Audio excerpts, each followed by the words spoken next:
I've recently heard of something called diabetes type. What did I hear recently? Up to Type type 4. 5. Type 4. Yeah. And I was Type like, 3. I need a class.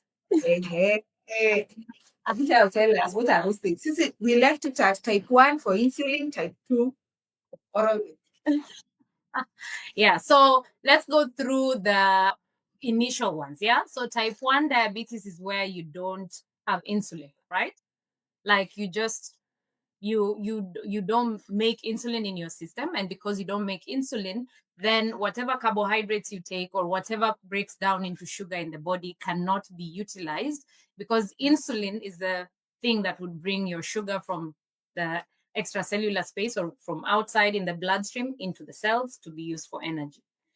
So that's type 1, where you don't have anything. Type 2 is where you have resistance, and that's where obesity comes in, PCOS comes in, some just genetic factors also come in with type 2. And insulin resistance, basically meaning that there is a lot of insulin in the system, but it's not being utilized the way it should. Okay.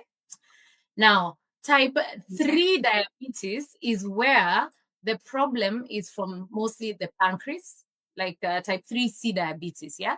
So it's mostly from the pancreas, like anybody who had pancreatitis, pancreatic cyst, pancreatic cancer, anything that would intrinsically destroy the cells of the pancreas, because the pancreas is where insulin comes from.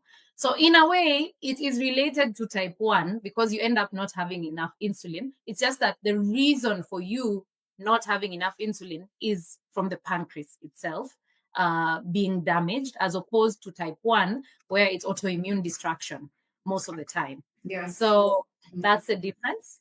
And then type 4 is like what my grandfather has, which is diabetes in older people.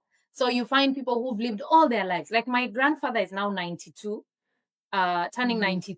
God bless his soul.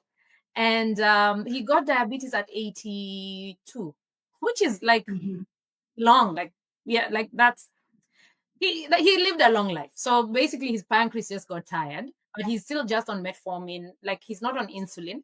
But any of these people who get diabetes when they're very, very old, most of the time it's just linked to insulin resistance. But in older lean adults, and it's not people who are very overweight. Like my grandfather is a perfect case of type 4 because he's lean, he got diabetes at 82.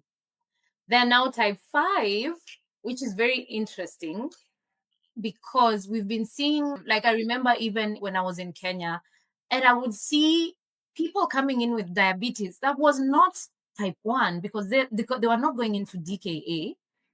But then they were skinny, so it was not type 2, but they were very poor. Like, so you can tell that they have not been nourished well in their lives. Like, you get what I mean? But you can tell this is not type 1 because they are probably in their 40s. So it's like, it's not giving type 1. It's not giving LADA because there's no family tree. It's just them. So right now, when I think about it, I think it's actually important because type 5 diabetes is people who basically, it's like your pancreas did not get enough nutrition growing.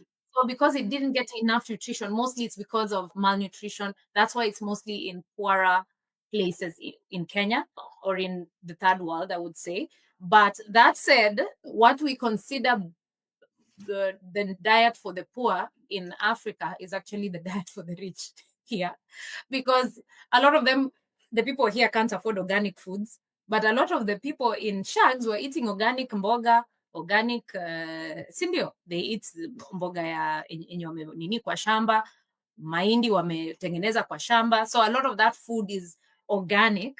But there are some people who just were not getting enough of that food anyway. Now, those are the ones we are talking about.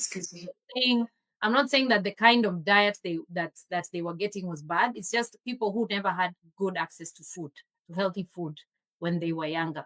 They get the chronic undernutrition during their early life. Then they get type 5 diabetes. Yeah.